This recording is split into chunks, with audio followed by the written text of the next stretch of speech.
My two sons drove me out of the house I built nail by nail, right after my wife's funeral.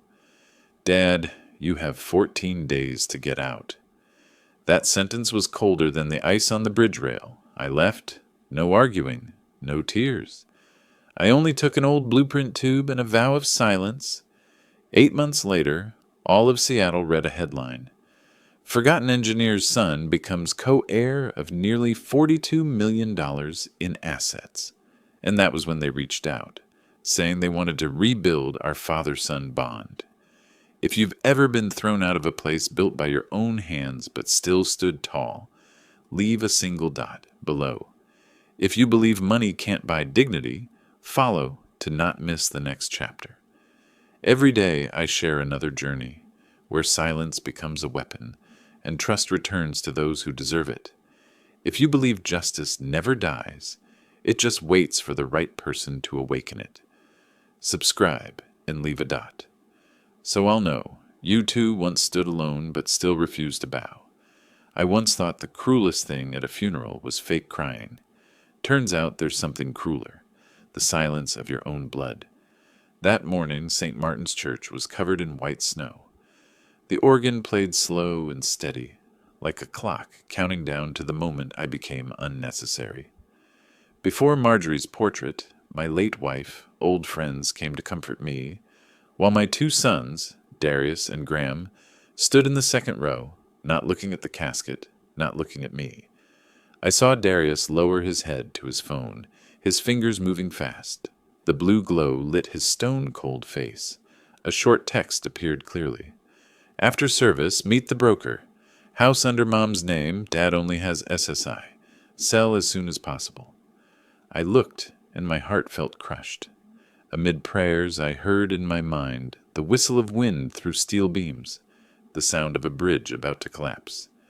After the funeral, people left. Only I, my two sons, and the candle-scented house remained.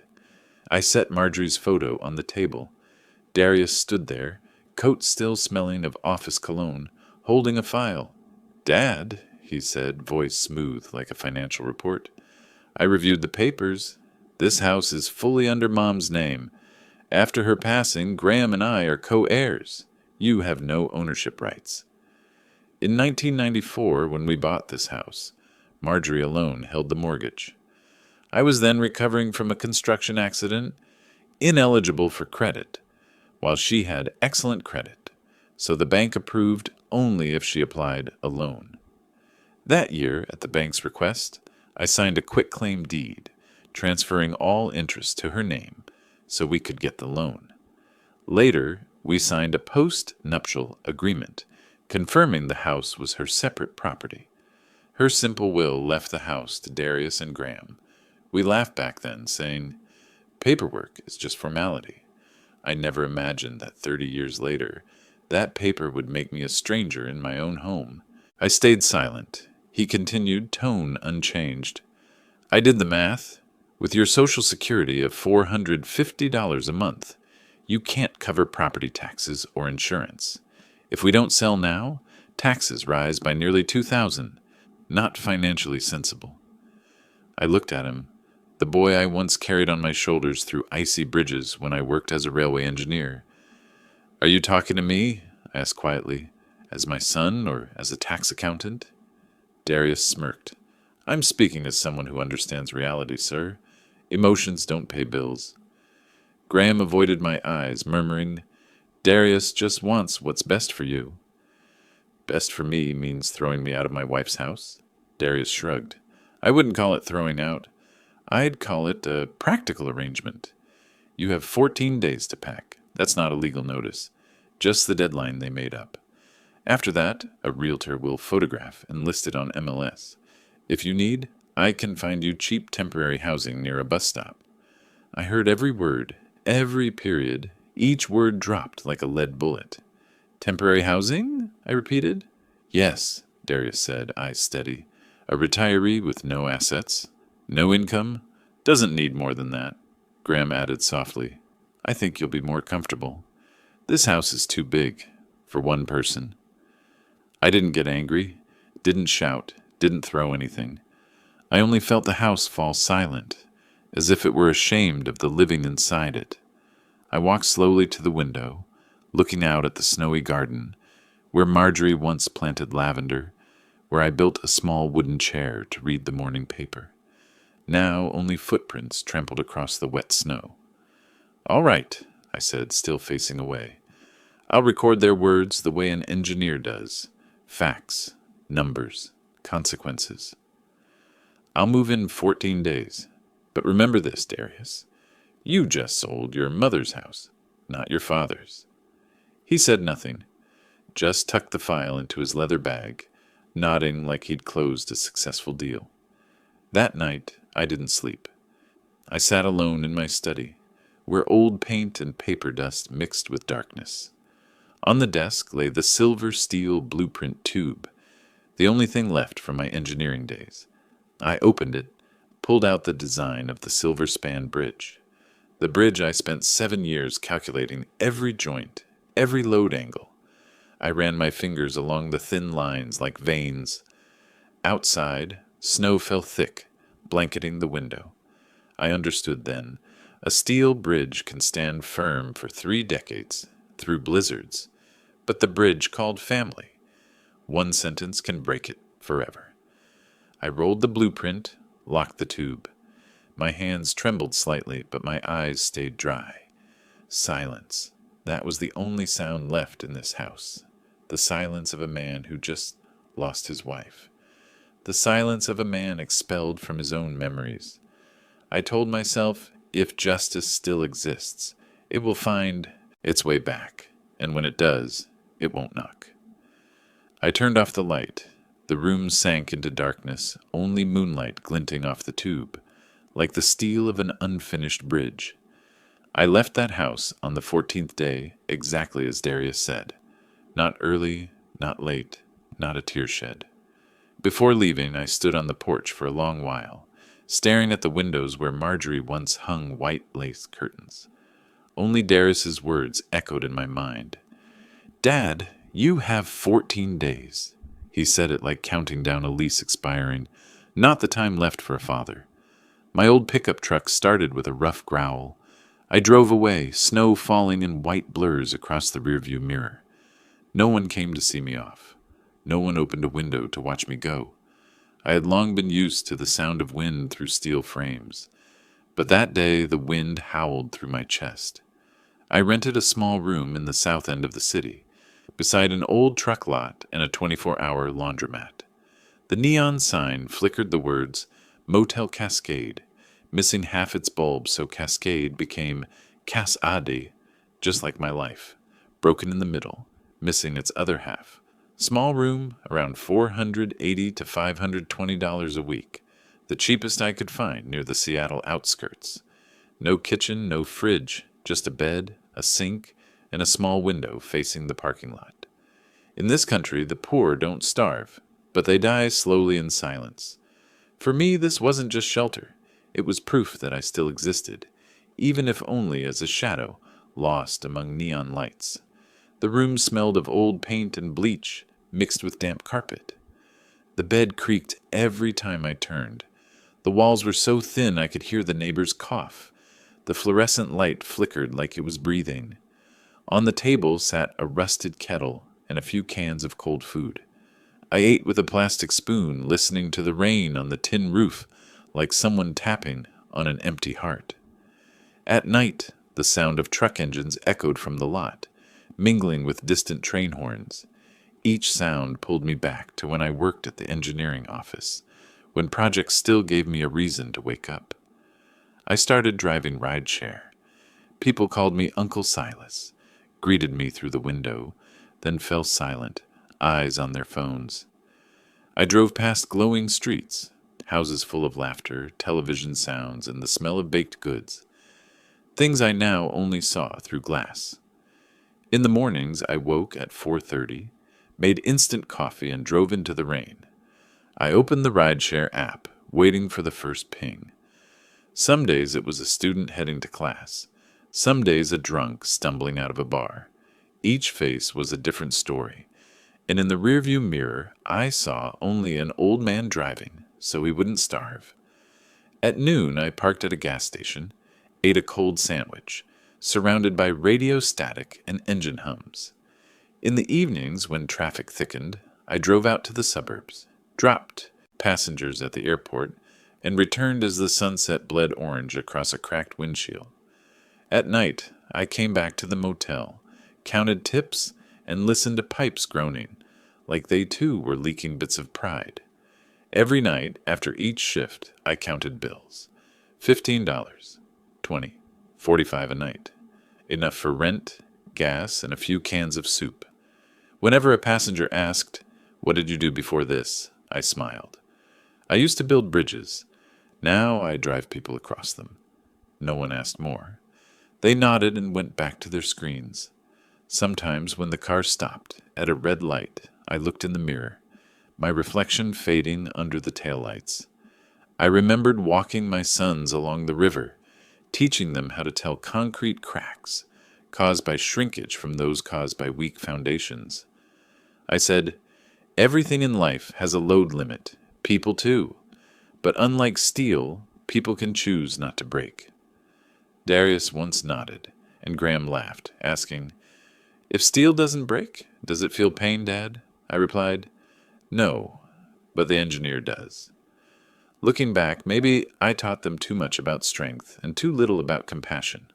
I once told them the key to designing a bridge was calculating its bearing capacity. But I never said that what keeps a bridge standing for decades isn't just steel and bolts. It's the builder's good intent. Kindness is the same. It's not a weakness. It's the only material that keeps a person from collapsing after betrayal. I taught them how to withstand the world's weight, but not how to bow to a kind heart. So they grew strong, but not human. I lived quietly like that for weeks. Occasionally, an old colleague called to check in, and I just said I was taking time off. No one knew I lived in a $300 a week room where paint peeled and the light died randomly like an aging heartbeat. One stormy night, I heard water dripping from the ceiling. Each drop hit a metal basin. Ting! Ting! Ting! Steady like a countdown clock. I sat on the bed, holding the rolled silver span blueprint, remembering the day it was inaugurated. I'd stood on that bridge, hand on the railing, feeling the faint vibration of wind and steel. Marjorie had smiled beside me. "You did it?" I never imagined that 20 years later, the man standing next to me on that bridge would be the one in the motel mirror. Old, lost, with no one left to talk to. The next morning, while cleaning up trash, I found a damp piece of paper, my rideshare receipt from the week before. It read, "Total earnings, $458.72. I dried the paper and placed it beside my old bank ledger. That number was almost the same as the Social Security Darius mentioned, the one he used to price my life. I stared at both numbers. They looked like two columns on a balance sheet. Father's worth, worth in his son's eyes. I chuckled, but it wasn't. Laughter. Maybe I'd believed too much that effort and honor could be converted into love. But in this age, people only trust numbers. To my sons, their father wasn't the man who built bridges between shores, just a liability to balance on a spreadsheet. I smiled faintly. So my value now equaled a week's driving. And maybe that's why I had to start over, not to earn money, but to measure how much justice was still worth. I knew no one was coming to save me. No lawyer, no friend, no son. Only me, and silence. And in that room bathed in neon glow, I swore, from now on I'll ask no one for help. If justice stays silent, I'll live long enough to hear it speak. Outside, a truck engine roared, white smoke drifting. I closed the door and left the blueprint on the table. The blue light glowed across the paper like the soul of an unfinished bridge, and the peace of justice still waiting to awaken inside me. That morning, Seattle drizzled. I had been driving for 3 hours, shuttling passengers from one hospital to another. A day like any other, damp, cold, and dull. The app lit up with a new request. Pick up Evelyn Carradine, Swedish Medical Center. I didn't think much of it, just pressed accept. When I pulled up at the hospital entrance, a young nurse wheeled out an elderly woman with silver white hair, wearing a gray sweater, her eyes kind yet deep like autumn wind. "Are you Silas Brenner?" the nurse asked. "Yes, ma'am." "Mrs. Evelyn wants to go home, to Bainbridge Island. It's a long drive." I nodded and opened the door for her. The sedan rolled through fine, misty rain. Outside, the city shimmered, its lights mirrored in wet pavement like silver threads. She sat silently in the back seat, fingers interlaced. I played a bit of old jazz, hoping to soften the silence. After a few minutes, she spoke softly. "Your last name's Brenner?" "Yes, ma'am." Her voice trembled slightly, like someone reaching for a memory buried deep. "Are you related to Nathan Brenner, the engineer who saved 8 workers from the bridge collapse in 1971? I froze. It had been so long since anyone said that name aloud. "He was my father," I said quietly, my throat tight. Mrs. Evelyn raised her hand to her mouth as if to stifle a gasp. Her eyelashes quivered. Tears welled and spilled faster than she could wipe them. Her chest rose and fell as she tried to draw breath through the weight of memory. My God. "Nathan Brenner," she whispered, voice fragile as a thread pulled taut. "He saved my husband." I glanced at the rearview mirror. Her fingers were clasped so tightly they had turned white, nails carving faint lines into her skin, her knees pressed together as if holding her whole body from collapsing.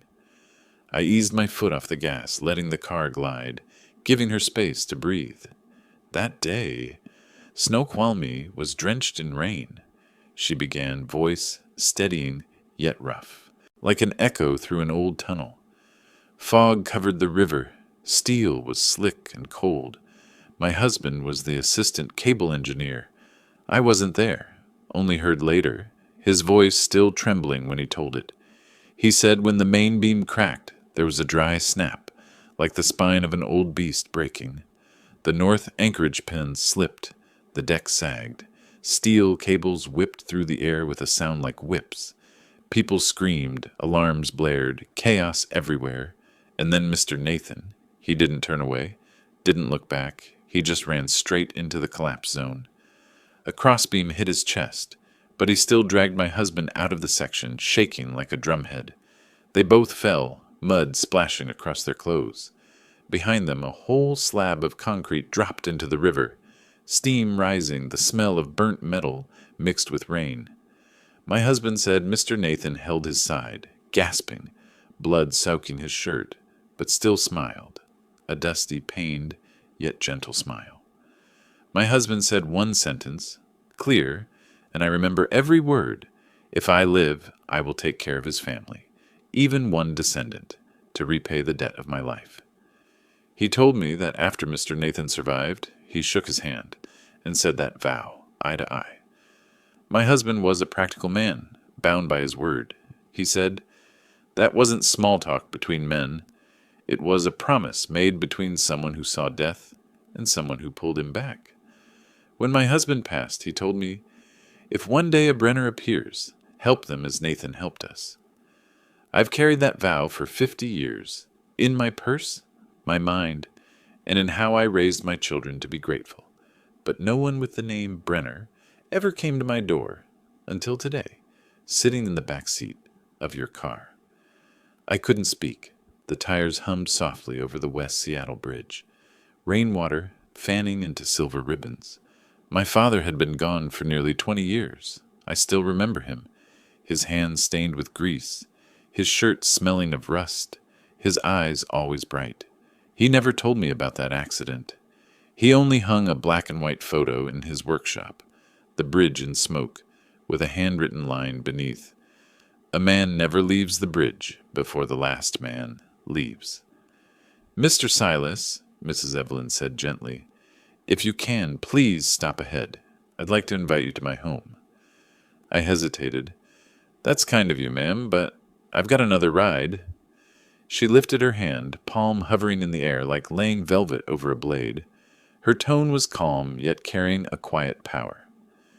Fate doesn't schedule appointments, Mr. Brenner. It only knocks once, softly. You didn't come today to drive me. You came so I could fulfill a promise kept for half a century, a promise that cannot wait another day. Please stop. Come to my home. Let us call things by their true names. She looked at me through the mirror, her eyes no longer wet but gleaming, as if someone had just polished an old keepsake. If Mr. Nathan didn't turn away when that bridge shook, then today I won't turn away when fate stands before me. I turned on the signal, steering off the main road toward the Bainbridge shoreline, where maples blazed red in the rain. Her house sat atop a hill overlooking the strait. She invited me inside. The air smelled of pine wood and apple pie. Photos lined the walls, her husband in uniform, bridges, rivers, and one faded picture, Nathan Brenner beside her husband, both smiling amid the haze of construction dust. She trembled as she opened a drawer and took out a yellowed envelope. The day Mr. Nathan died, I wrote this letter but never sent it. I waited for a Brenner to appear. She placed it in my hand. Now fate has found the right man. I couldn't bring myself to open it. I bowed my head, tears falling onto the old paper. Outside, the rain had stopped. A beam of sunlight slipped through the window, landing on my father's photo on the wall, where he still stood among steel and mud, as if he had never left. That evening, as I left her house, Mrs. Evelyn took my hand, dry yet warm. Justice may lose its way, she said softly, but gratitude never does. A fallen bridge can be rebuilt, as long as one person still believes it should be. I drove home in silence. On the seat beside me lay the old envelope. I didn't know what was inside, but I knew this much. It was a call from fate. For the first time in months, I felt my heart stir again, and within me, a bridge began to rise, not built of steel, but of a stranger's promise kept. The next noon, the sky over Bainbridge Island was unusually blue. The rain had stopped, and a soft breeze carried the scent of damp pine and freshly baked apple pie. I returned to Mrs. Evelyn's house, drawn as if by an invisible thread. She was waiting on the armchair by the window, morning light resting on her silver hair, making her look like a statue carved from light. Beside her sat a middle-aged man in a gray suit, holding a leather briefcase. "Mr. Silas," she said, "this is Attorney Harris Wynne, who has handled my family's affairs for more than 30 years. I want everything today done properly, by the law." The living room was filled with sunlight and so quiet that the ticking clock on the wall sounded like a heartbeat.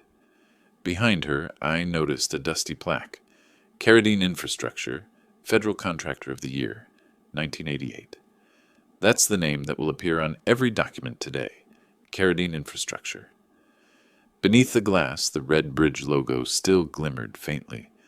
I stared at it, recognizing the name but not recalling from where, perhaps from a sign along the I-90 freeway, or a construction article I'd skimmed once. Mrs. Evelyn gestured for me to come closer. Under the oak coffee table sat an old green-gray safe, embossed with Carradine Industries, 1954. Her hands trembled but were firm as she turned the dial 3 times. A dry click sounded, like time unlocking its own door. Inside, among yellowed files and a small wooden box, lay a leather envelope sealed with a red wax stamp. On it were the words, "Option Agreement, Red Canyon Bridge Project, March 1971.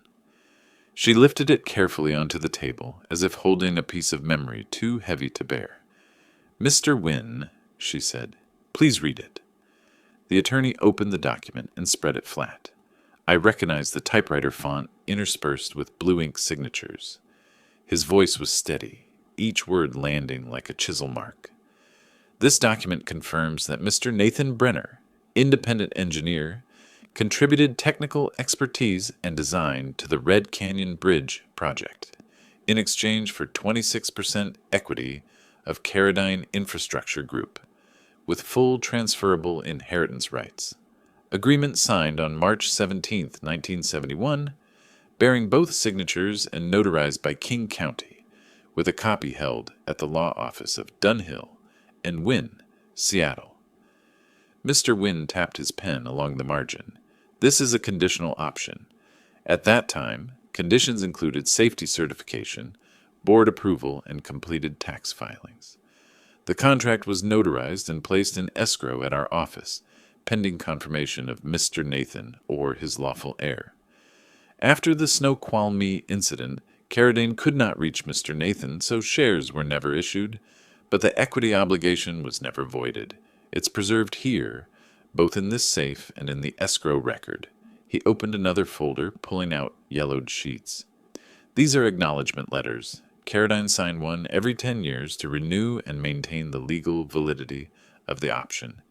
Because of this continuous chain, Mr. Nathan's rights remain fully protected, unaffected by any statute of limitations. I stood frozen, staring at the paper while my hands trembled. The seal was still faintly visible. The ink faded, yet every word seemed alive. Mrs. Evelyn drew out a black and white photo, 8 by 10 inches, edges serrated. In it, my father, Nathan Brenner, stood beside her husband on the Red Canyon Bridge site, smiling wide, his shirt stained with mud, the steel frame unfinished behind them. I touched the edge of the photo, feeling the thin dust layer. The man in the picture looked young, his eyes bright as if seeing through time, through my years, asking, "What have you done with my justice, son?" Attorney Wynn cleared his throat and pulled another sheet from the leather envelope. "And this," he said, "is a handwritten letter from Mr. Nathan Brenner to Mr. Carradine, written right after the Snoqualmie accident." His tone slowed to reverence. "I know I've crossed the line of safety, but if that structure still stands, it's not only because of steel, it's because of the trust between those who held it together. I own little, only my drawings and my hands. If someday I'm gone, please remember that I've placed part of my life into that bridge and into the promise that engineering, too, is a man's capital. I believe in what is signed, but I believe more in what is kept. And if I'm no longer here, let the keeper remember gratitude." No one spoke. Sunlight fell across the paper, making the red seal glow as if freshly pressed. I turned to Mrs. Evelyn, voice breaking. "You kept it all these years?" She smiled, eyes glistening yet radiant. 60 years, Mr. Silas. I promised my husband that if any Brenner remained, I'd return what was theirs. Your father humbly walked away before receiving anything. He said he wanted things to stand before being shown. Now you receive what he refused, not money, but acknowledgement. Justice sometimes takes the long road, but it never forgets who walked before it. She took my hand, dry yet warmly alive. Your father didn't die in vain. He didn't just save my husband, he saved the honor of those who build bridges with faith. I couldn't hold it anymore. Memories of my father, of nights he sat in the workshop sketching the Silver Span Bridge, while the radio murmured beside him, rushed back like a tide. I cried, not for money or equity, but because truth had finally been unlocked after half a century. I understood why he stayed silent. The shares had never reached him on paper, but the right itself had never died. It was sealed in the safe of the grateful and safeguarded in the escrow of lawyers cautious of time. And now, with my name, blood, and evidence, that silence had turned into a lawful voice. I pressed my palm on the contract, feeling the chill of old paper pierce my chest. "My father didn't die in vain," I whispered.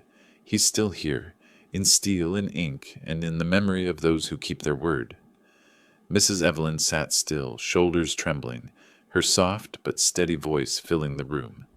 "Justice doesn't need to shout, Mr. Silas. It only needs someone patient enough to wait for the day the safe is opened." And that day, as the lid closed with a quiet click, I knew. The first door of justice had opened inside me. That afternoon, we sat in Harris Wynn's office on the 7th floor of a red brick building overlooking Elliott Bay. Late light filtered through the blinds, casting a glow across the cherrywood desk spread with folders, seals, and bundles of old papers tied with string. The faint scent of Arabica coffee mingled with the dry aroma of archives. The air held the stillness of a courtroom before the first gavel, when everyone already knows the verdict will change someone's life. Harris removed his glasses and folded his hands. Mr. Silas, to make everything legal, we must follow the proper process. I'll explain each step carefully, because after 60 years, we're not just confirming a share entitlement, we're confirming a piece of history. He opened the first folder and drew out a set of stapled documents. Step 1. Identity verification. We've obtained a certified copy of your birth record from King County, year 1958, listing Father Nathan Brenner and Mother Caroline Holt Brenner. It matches the personnel records from Caradine Infrastructure, year 1971. Harris flipped a page and slid a yellowed photocopy toward me. This is the payroll ledger, Caradine Infrastructure, Quarter 2, 1971, Column 17, Consultant Engineer, Nathan Brenner, Payroll ID 71103. Salary is $2,650 per month. Cross-checked with IRS Form 1099 from the same year. The signatures match perfectly. I stared at the line, my chest tightening. That simple name felt impossibly heavy. Step 2. Photographic and press verification. We located a 1972 Seattle Times article titled, "Engineer Honored for Red Canyon Rescue Effort." The picture shows Mr. Nathan beside Mr. Caradine, the same photograph Mrs. Evelyn kept. He held up the faded page, pointing to the blurred credit line, "Photo by Leonard Voss." The paper confirmed the original negative still exists in their archive. We've obtained a certified reproduction. Harris nodded slightly and opened a smaller red-sealed envelope. Step 3. DNA confirmation. You remember the relic envelope in the safe? Inside were hair and nail samples preserved from Mr. Nathan's surgery in 1971. We submitted them to the Seattle Genomics Forensic Lab. The YSTR match returned 99.8% with your DNA. Legally, this establishes you as the direct, legitimate heir of Mr. Nathan Brenner. I sat frozen. After 6 decades, once meaningless relics had become keys to justice. Harris lifted another, thicker file printed on fresh paper. Step 4. Financial valuation. The escrow agent, Dunhill & Wynn, has maintained the dividend equivalence account, representing Mr. Nathan's issued equity. The account was reinvested automatically, compounding according to Caradine Infrastructure's dividend rate for 6 decades. As of this month, its net value stands at $18.7 million US dollars.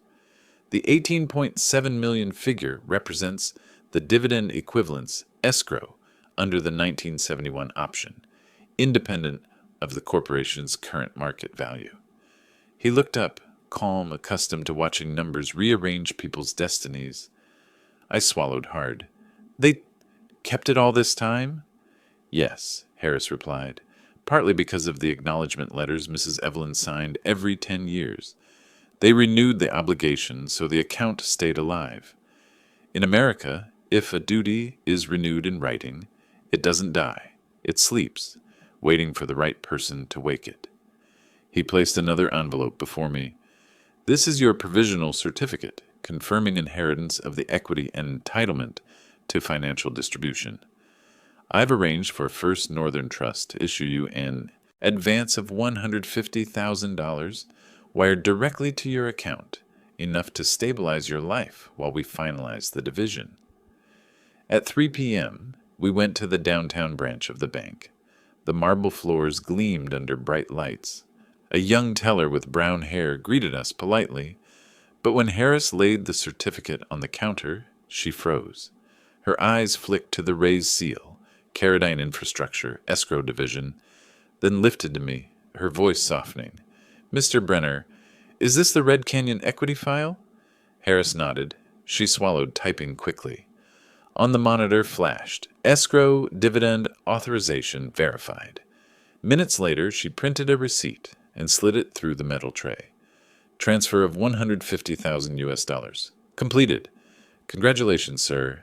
It's an honor to process a file bearing the Caradine infrastructure seal. Surprised, I asked quietly, "You know about this case?" She smiled faintly, voice lowered with a trace of respect. "Yes, everyone here who's worked long enough knows Caradine Infrastructure. It's one of the largest infrastructure groups in the Northwest, a federal-level partner. Every transaction from their escrow division is double verified. The person who signed your document, Mrs. Evelyn Caradine, is the company's honorary chairwoman. Many at this bank still call her the Iron Widow, the Steel Woman of America." She paused, studying me. "Honestly, few ever receive a certificate bearing that seal. You're the first I've met." I stood still, fingers brushing the embossed lettering. Only then did I grasp the weight of the name my father left behind, and why even a bank would bow to its legacy.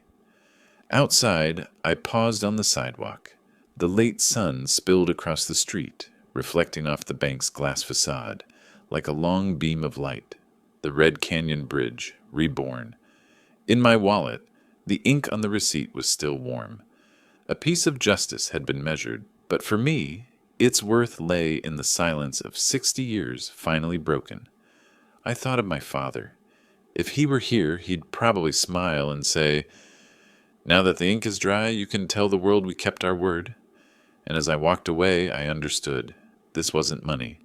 It was proof that silence, when paired with justice, can accrue interest for a lifetime. Monday morning, Seattle's sky was wrapped in a thin veil of mist, glimmering like breath on glass. I set a paper bag on the kitchen table in my new Belltown apartment, a small seventh-floor studio overlooking the harbor. White walls, oak floors, and only two things I'd brought from the motel: a desk lamp and my father's folded, time-worn silver span blueprint. I opened the bag and laid out toast, boiled eggs, and black coffee. Simple, yet it was the first real breakfast in 8 months. No damp smell, no backing trucks beeping outside. Only the soft jazz from the radio and the morning light spreading across a bare wall. I took the first bite slowly. In that moment, I realized poverty isn't having nothing to eat. It's having no reason to sit down and eat properly. That afternoon, Harris called. "We've completed every verification," he said, calm as always, "but I need you to be careful. Don't share any information about the shares or funds with anyone. Not old friends, not relatives. The Caradine board will meet to ratify everything within 4 to 6 weeks. They need time to cross-check signatures and confirm heirs." I chuckled. "You think someone might ask me for a loan?" Harris laughed softly. "No. I think someone might take it, from a man who trusts too easily. Stay silent, as your father did." His words lingered. Sometimes justice doesn't need applause. It just needs time to stand. In the following days, I lived quietly. Mornings driving to the pier, afternoons walking through Myrtle Edwards Park, watching seagulls perch on the steel railings, evenings unfolding my father's old plans. On the table, white paper, a wooden ruler, a 2B pencil, and the trembling lines of the silver span from 1974. I began to redraw it, not for a bid or a project, but as a ritual, a form of resurrection. The silver span was our family's symbol, a bridge never completed, abandoned when my father died.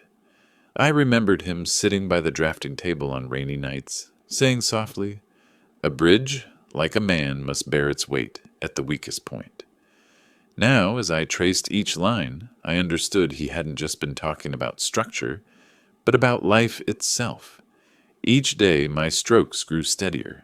I added load paths, adjusted girder angles, and recalculated wind shear. When I reached the main truss, I noted in small letters, "Revised Design, 2025. Beneath it I wrote, "For Nathan Brenner, who built bridges before anyone paid him to." I no longer feared money. The cruel words Darius had spoken at the funeral no longer echoed. All that remained was silence, soft as a pencil on paper. One evening in mid-May, as sunset spilled across the room, my laptop lit up. The inbox showed a new subject line: Re-Carradine Board Resolution. Final approval. I opened it. From Harris Wynne to Silas Brenner. Subject: Board approved. Transfer scheduled in 10 days. Silas, the board has approved the full claim. Your equity rights are confirmed, and the official transfer will process within 10 days. They've also invited you to attend next month's Red Canyon Bridge anniversary. Be ready. You won't just be an heir. You'll be part of the history they're rewriting. Harris. I read it twice, then leaned back in my chair. Outside the window, the sunset spread over the bay like molten copper, glinting across the unfinished silver-span drawing. I whispered, Dad, your bridge is finally being completed. And in that moment, I understood. Sometimes justice doesn't strike like thunder. It arrives like the last light of day, shining on a design that has waited its whole life to be finished. Early one June morning, the phone rang while I was remeasuring the silver-span drawing. On the other end, Harris Wynne's voice was slow and low, like wind through a hospital corridor.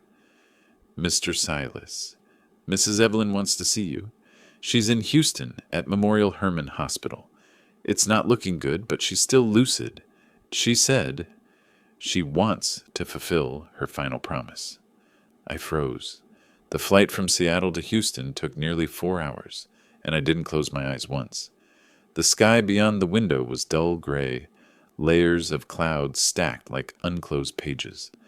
When I arrived, the day was already fading. Her room was on the 9th floor in intensive care. No loud machines, just the steady rhythm of a ventilator and the late sunlight slicing the room in half. One side golden, the other white with oxygen haze. When I entered, her 2 children stood at the foot of the bed, one checking his watch, the other scrolling his phone. She turned her head slightly, her voice hoarse but firm. Children, I need a moment alone with Mr. Brenner.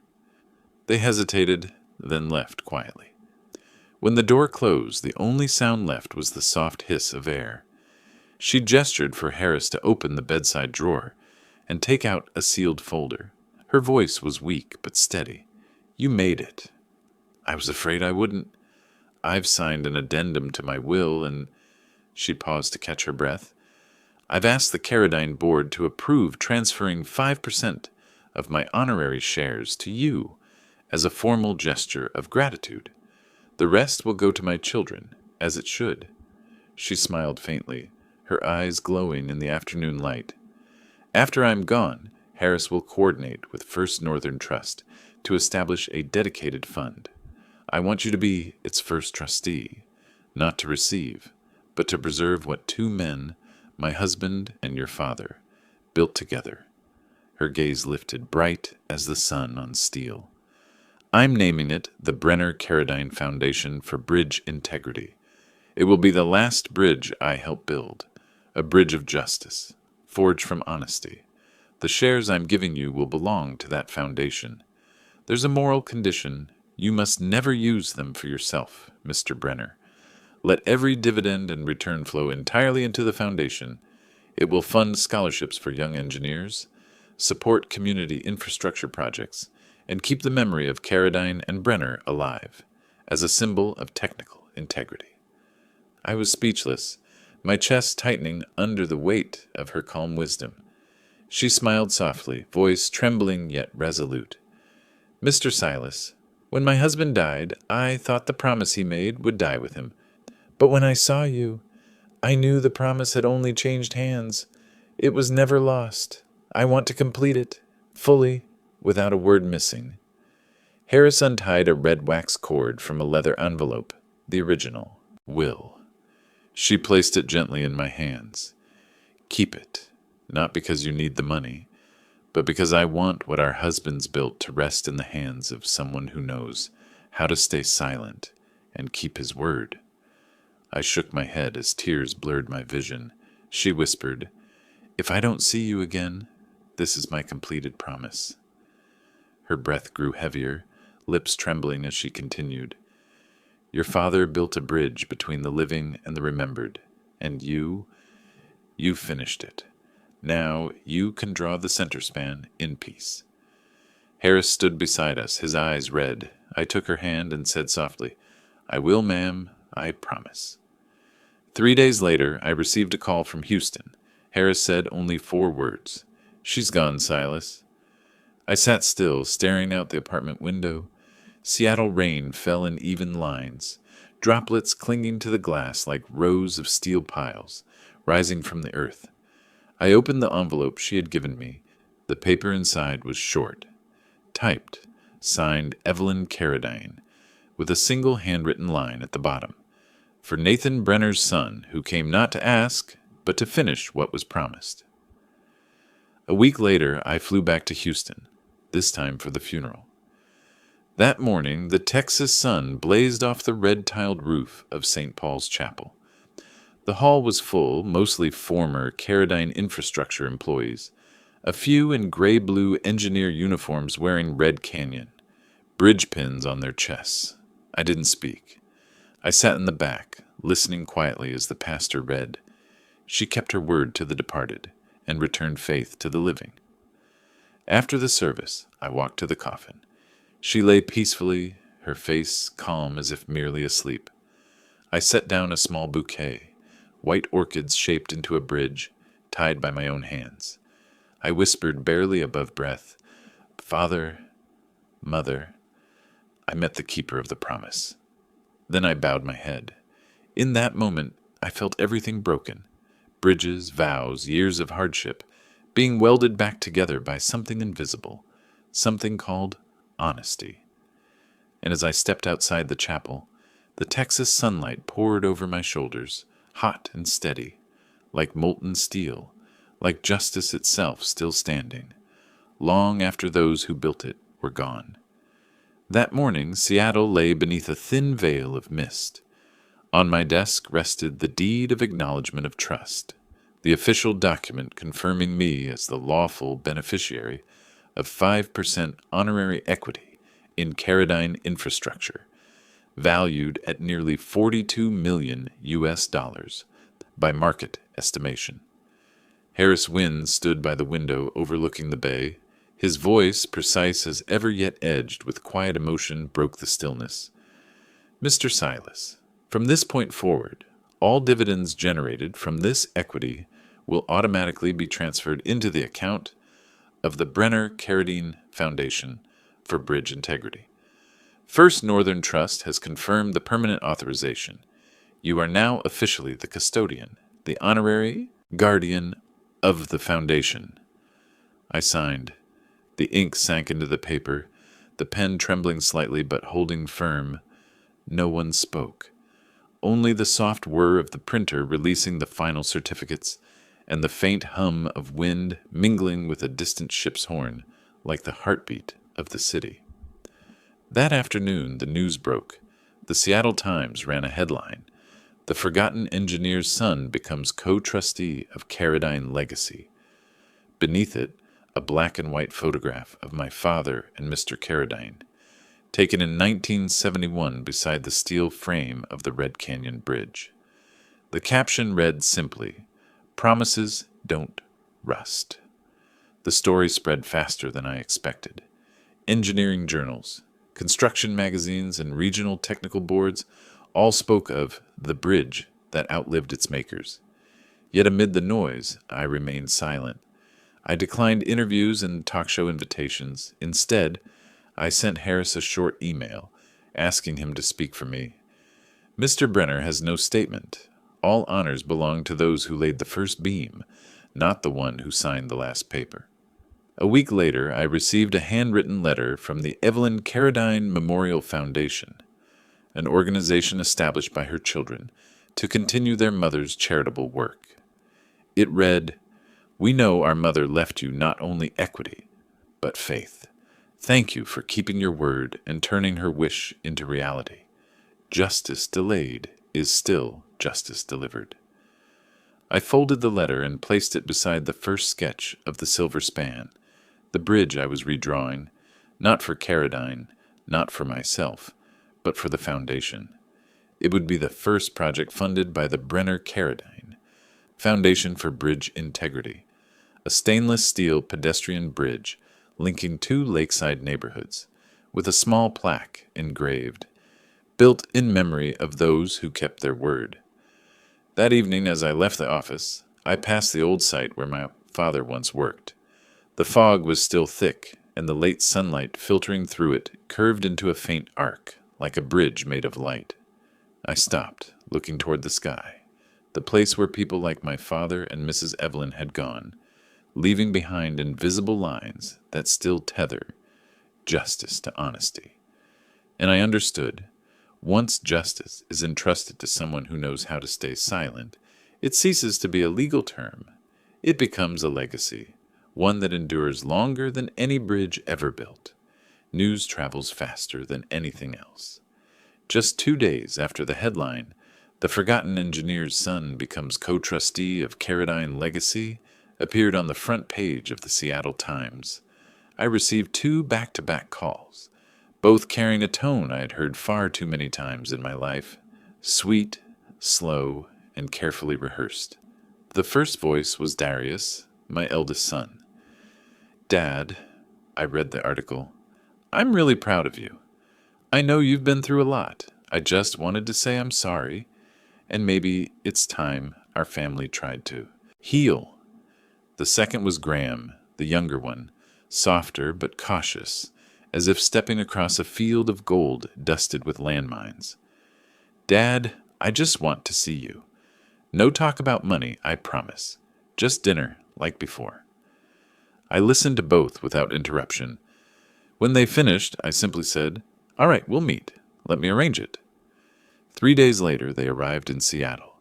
Both looked polished, Darius in a charcoal suit, Graham in a white shirt and blue tie, expensive cologne lingering in the hotel lobby as they entered.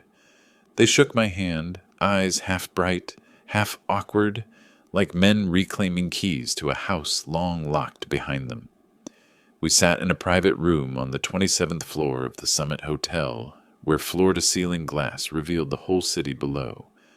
The sunset stretched across Elliott Bay, glinting off towers that watched the people beneath like mirrors judging quietly. Darius spoke first, his voice carrying the precision of a man who once balanced investment accounts, but never lost the hunger behind the numbers. "Dad, I know you have a lot on your plate now, the new foundation, the press, that giant company. I just want to help ease the load. Graham and I could manage the assets and make smart investments. You could just keep a small portion and enjoy retirement." The words were soft, but in his eyes, ambition shimmered like oil. Graham nodded, adding syrup to the pitch. "He's right, Dad. Let us handle things. You've worked hard all your life. Now it's our turn to protect what's yours." I set my glass down and looked out the window. The city's reflection filled my eyes, but inside there was only stillness. I didn't answer right away. After a pause, I turned back, my tone even. "You're right. The family should take care of what we have. But before we discuss it, I want you both here again tomorrow night. Same place, the Summit. Some of my friends would like to meet you." Darius frowned slightly. "Friends? Who?" "You'll see. Just one dinner. Formal attire." They left, appearing relieved, convinced they had opened the first door. What they didn't know was that moments after they stepped out of the lobby, my attorney, Harris Wynne, rose from a corner table in the cafe downstairs. He caught my eye through the glass, and I nodded, a silent signal. "Tomorrow's dinner," I told him. "Invite that journalist you mentioned, the one interested in writing about the foundation. Have him sit at the right-hand table, near the window." Harris understood immediately. He jotted a note, his voice calm. "You want a witness, don't you?" I smiled. "No, I just want someone to tell the truth, without adding or subtracting a word." That night, I sat alone in my apartment.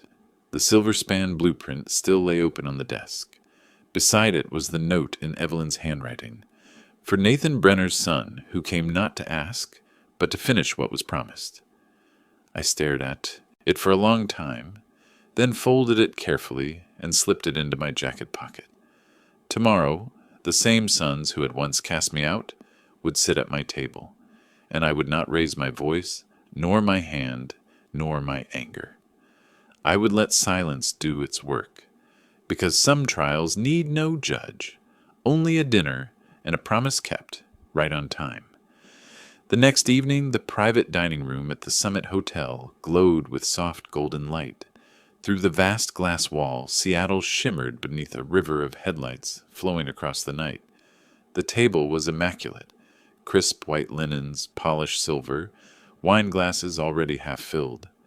I arrived early, taking the seat at the head of the table. In front of me were 2 envelopes, one cream, one dark blue. Across the room, Harris Wynn spoke quietly with a waiter, checking his watch. Near the window sat a man in glasses with a small recorder, the journalist from the Seattle Times, the one Harris had invited to document a family reunion built on reconciliation. When the clock struck 7, Darius and Graham entered. They smiled brightly, like dutiful sons in a bank commercial. Darius shook my hand, and Graham gave a polite nod. "Dad, thank you for inviting us. It's wonderful that the family can finally sit together again," Darius said, his voice warm and false. I nodded and smiled. "I'm glad too. Sit down." As the appetizers arrived, conversation stayed light. Small talk, scattered memories, the illusion of warmth being carefully painted over old cracks. But midway through dinner, Darius set down his glass, leaned back, and pulled a slim envelope from his jacket, his tone gentle, practiced. "Dad, there's something small I wanted to discuss. Not about you, about the foundation. I've spoken with a few people in finance. If you sign a financial authorization, I can help manage the dividends, avoid tax risks, and increase yields. Just paperwork. You lose nothing." I said nothing. Graham quickly joined in. "He's right, Dad. We just want to help. You'll still be the honorary trustee. We'll make sure the foundation's managed efficiently. You're the one who taught us how to think ahead, remember?" I looked at them both and saw in their eyes a familiar gleam I'd seen in courtrooms too many times. The glint of greed disguised as responsibility. I waited a moment longer, then quietly opened the cream envelope on the table. Inside was a copy of the 1971 escrow contract, the option agreement between Nathan Brenner and Caradine Infrastructure. The red seal was faint, but intact. I laid it in front of Darius, my voice steady. "This is my father's signature, Nathan Brenner, a man with nothing but an engineer's degree, who understood the value of honor. He never needed anyone to manage his assets. He only needed to keep his word." Silence spread across the room.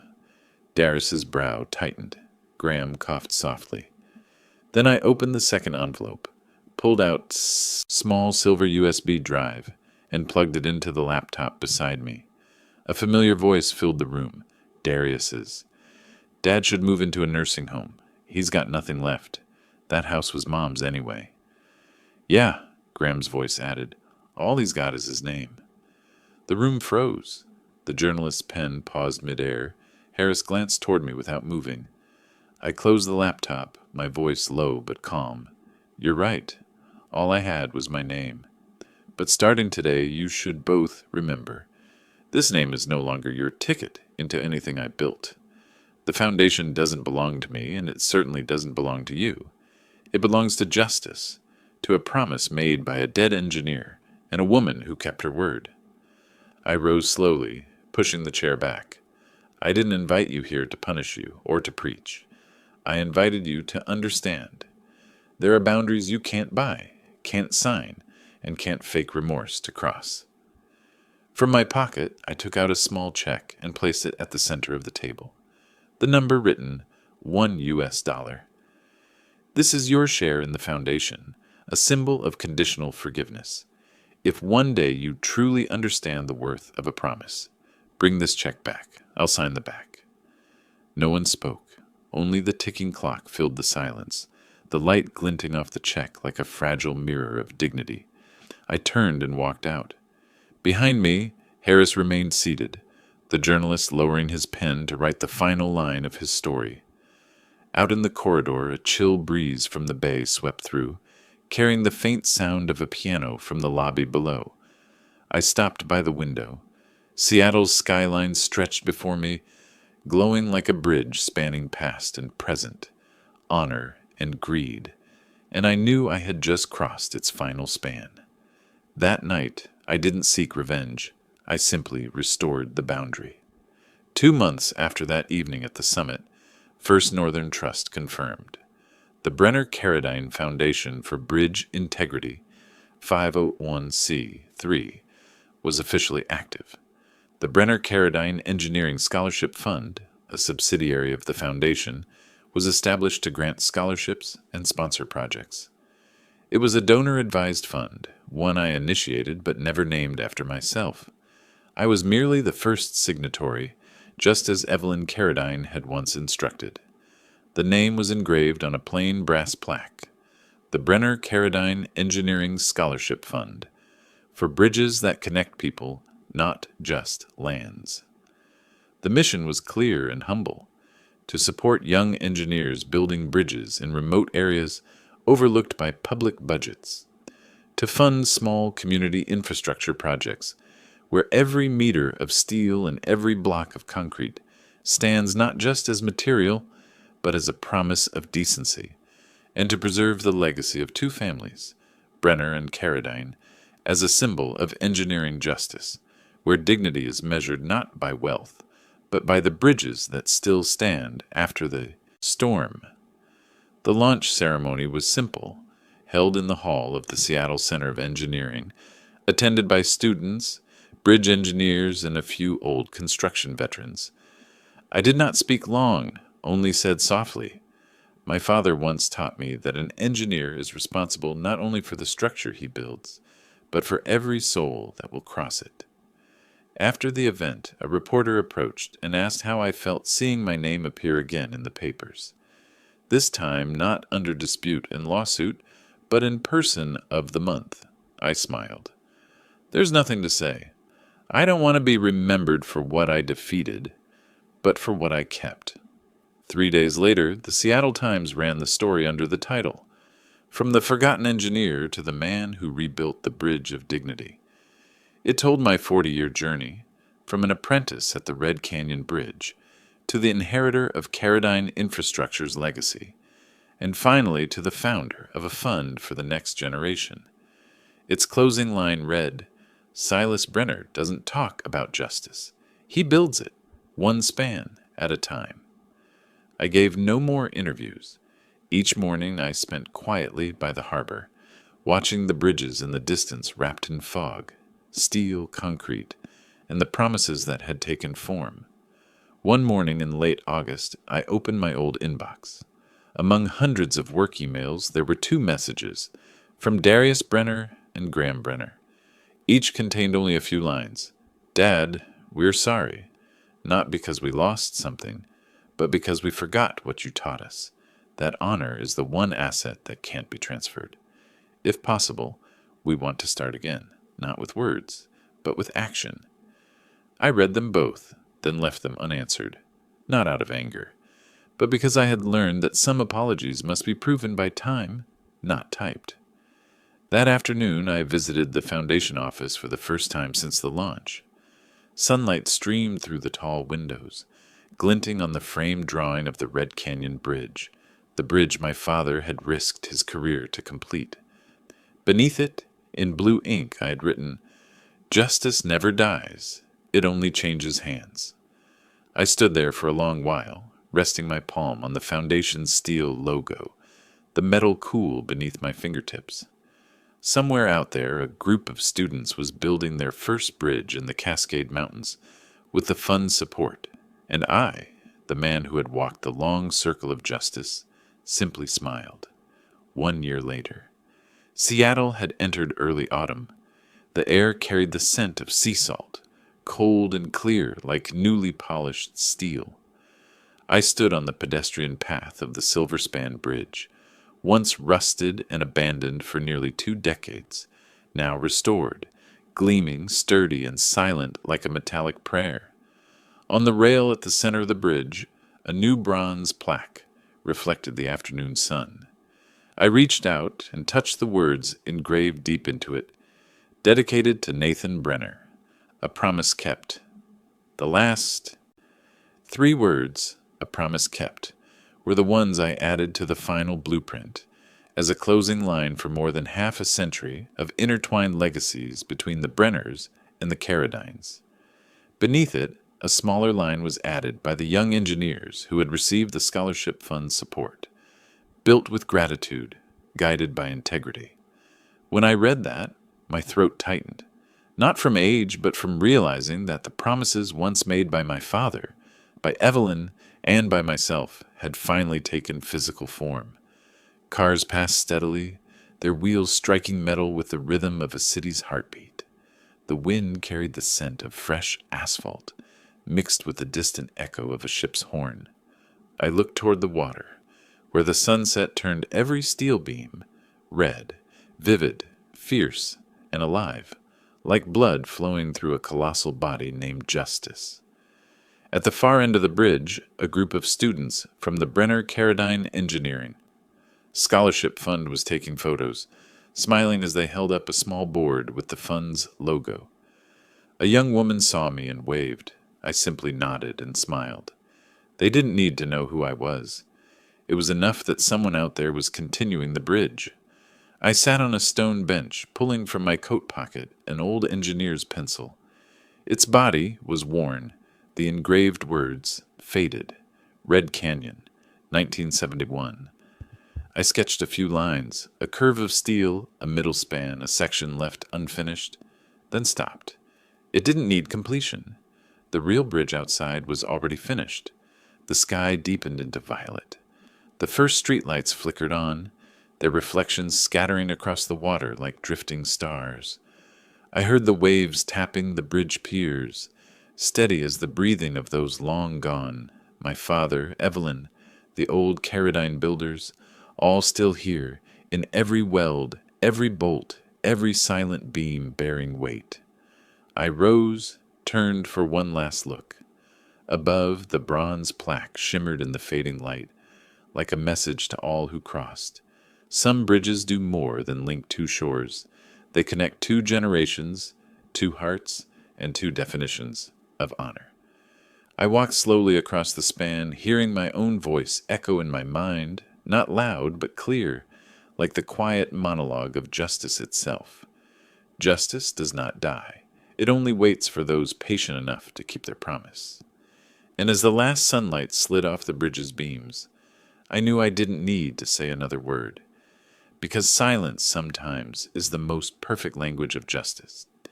If you've ever had something taken from you, your dignity, your trust, or the work of your lifetime, remember that justice never disappears.